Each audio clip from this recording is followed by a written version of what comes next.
شادیوں کا دور ہے, سارے جاتے ہوں گے obviously اٹینڈ کرتے ہوں گے شادیاں, تو اس میں سب سے زیادہ جو ویسٹ ہوتا ہے وہ کیا ہوتا ہے؟ کھانا ویسٹ ہوتا ہے. اور آپ کو پتہ ہے جو ہماری کنٹری آپ کو پتہ ہے ایک پور کنٹری ہے, اس کنٹری میں آپ کو پتہ ہے کہ کھانا کتنا ویسٹ ہوتا ہے؟ پتہ ہے آپ کو؟ اچھا, ایک اسٹیٹ کے مطابق تقریباً 26 سے 36 ملین ٹن آپ کا کھانا ایک سال میں آپ ضائع کرتے ہیں بیگا پاکستانی. یہ کتنا بنتا ہے؟ یہ تقریباً 360 لاکھ ٹن ہم ایک سال میں ضائع کر دیتے ہیں کھانا. اگر آپ اس کو پر پرسن ڈیوائڈ کریں تو یہ تقریباً 212 کلو ایک جو بچہ ہے یا ایک جو ہمارا پاکستانی ہے ماشاءاللہ پاکستانی 212 کلو آپ سالانہ کھانا ضائع کر دیتے ہیں. اگر اس کو ڈے پہ ڈیوائڈ کیا جائے تو تقریباً 1 کلو بنتا ہے. تو آن ایوریج 1 کلو آپ کھانا ضائع کرتے ہو. اور آپ کو پتہ ہے یہ جتنا آپ کھانا ضائع کرتے ہو یہ آپ کی جتنی آپ پروڈکشن کرتے ہو, جتنا آپ کا کھانا بنتا ہے پورے سال میں پورے پاکستان میں, اس کا کتنے پرسنٹ یہ بنتا ہے جو آپ ضائع کرتے ہو؟ 40%.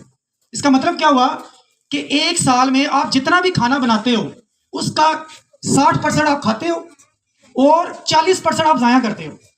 یہ میں اس کنٹری کی بات کر رہا ہوں جس کنٹری میں ہماری 60% سے زیادہ لوگوں کو 2 وقت کا کھانا نہیں مل رہا پراپر. یعنی کہ وہ آج ابھی کھانا کھا رہے ہیں نا صبح کا, تو ان کو یہ پتہ نہیں ہے کہ شام کا کھانا ہمیں ملے گا یا نہیں ملے گا. یہ ہم اس کنٹری کی بات کر رہے ہیں. اور اس ساری چیزوں کا جو ذمہ دار ہے وہ کون ہے؟ ہم وہ لوگ جو مڈل کلاس ہیں جن کو 3 وقت کا کھانا ملتا ہے. ہم ذمہ دار ہیں ان لوگوں کے جن لوگوں کو کھانا نہیں ملتا. اور یہ ذہن میں رکھیے گا, اس کا ان دا ڈے آف ججمنٹ آپ سے حساب لیا جائے گا. یہ کوئی چھوٹی بات نہیں ہے. اچھا, آپ 40% کھانا ویسٹ کر رہے ہو اور آپ ہی کی کنٹری میں لوگ ایسے بھی ہیں جن کو 2 وقت کا کھانا نہیں مل رہا. تو بیٹا آپ نے جب بھی خاص طور پر آپ کسی ایونٹ پہ جاتے ہو, ٹھیک ہے, کسی تقریبات میں جاتے ہو, تو آپ نے اس چیز کو انشور کرنا ہے کہ آپ کھانا ویسٹ نہ کرو. اور اگر آپ کی ٹیبل پر کھانا ویسٹ کر رہا ہے اس کو آپ پوائنٹ آؤٹ کرو. یہ آپ کی ذمہ داری ہے کہ آپ اس کو بھی پوائنٹ آؤٹ کرو کہ آپ انکل سسٹر ہے جو بھی ہیں ایکس وائی زیڈ, آپ کھانا کیوں ویسٹ کر رہے ہو. یہ ذہن میں رکھنا, کھانا جو ہے وہ کسی کی بھی ملکیت نہیں ہے. اگر آپ یہ سمجھتے ہو نا کسی ریسٹورینٹ میں جا رہے ہو اور آپ نے اپنی پاکٹ سے 10,000 روپے کا آپ نے کھانا آرڈر کر دیا ہے اور آپ کی ذمہ داری, آپ کی مرضی, آپ اس کو ضائع کرو جو کچھ مرضی کرو, تو بیٹا یہ ذہن میں رکھنا کھانا آپ کا نہیں ہے, کھانا اللہ کی طرف سے ہے. ٹھیک ہے, آپ کے پاس صرف پیسے ہیں, آپ کے پاس یہ رائٹ نہیں ہے آپ کھانا ویسٹ کرو. ایک حدیث پاک آپ نے سنی ہوگی, حضرت محمد صلی اللہ علیہ وآلہ وسلم ایک دفعہ گھر تشریف لائے تو اماں عائشہ بیٹھی ہوئی تھی سامنے, تو ایک روٹی کا چھوٹا سا ٹکڑا نیچے گرا ہوا تھا. تو آپ نے کیا کیا, آپ نے اس ٹکڑے کو اٹھایا, اس کو صاف کیا اور اس کو کھا لیا.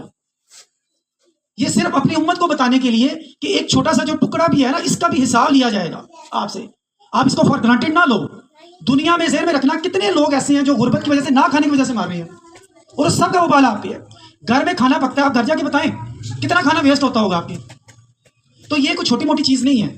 خاص طور پر بہت بڑا گناہ ہے اگر آپ کھانے کو بن کے اندر پھینکیں. اگر کھانا کسی وجہ سے آپ کا بچ گیا تو آپ نے کیا کرنا ہے؟ سب سے پہلے دیکھیے آپ کے نیبرز میں اگر وہ غریب ہے تو اس کو جا کر وہ کھانا دے کر آئیں. یہ آپ کی ذمہ داری ہے, نہیں تو آپ سے پوچھا جائے گا اس بارے میں. آپ غریب کو دے کر آئیں. نہیں اگر وہ یوزیبل تو آپ اس کو اپنی چھت کے اوپر رکھیں, چھوٹے چھوٹے پیس کریں اس کے, تاکہ وہ پرندے یہ کھا لیں, جانوروں کو دے دیں, کسی کے پیٹ میں چلا جائے بیٹر ہے بجائے اس کے کہیں گاربیج میں چلا جائے. اچھا, لاسٹ میں جو آپ شادیوں پہ آج کل جا رہے ہیں میں اکثر دیکھتا ہوں, تو میں چاہ رہا تھا کہ میں کسی نہ کسی دن اپنے اسٹوڈنٹ سے یہ بات کروں. دیکھو بیٹا, آپ شادیوں پہ جاتے ہو, آج کل بوفے سسٹم ہے. پہلے دور میں یہ ہوتا تھا کہ پر ہیڈ آپ کو کھانا دے دیا جاتا تھا, ہر ایک پلیٹ میں ڈالا جاتا تھا اس کے اکارڈنگ. اب کیا ہوتا ہے, بوفے سسٹم ہے.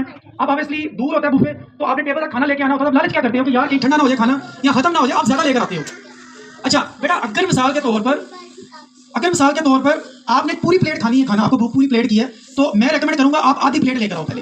پہلے وہ کھاؤ. اکثر یہ ہوتا ہے کہ آپ کھانا زیادہ ڈال دیتے ہو, آپ کو وہ کھانے کا ٹیسٹ پسند نہیں آتا, آپ واپس نہیں ڈال سکتے, آپ اس کو ضائع کر دیتے ہو. آپ پہلے سب سے پہلے اصول یہ ہوتا ہے کہ آپ 1 سے 2 اسپون پہلے ڈالیں, اس کو چیک کریں, ٹیسٹ کریں. اگر آپ کو اچھا لگ رہا ہے, پھر بھی آپ کو جتنی بھوک ہے اس کا 50% آپ پہلے پلیٹ میں ڈالیں.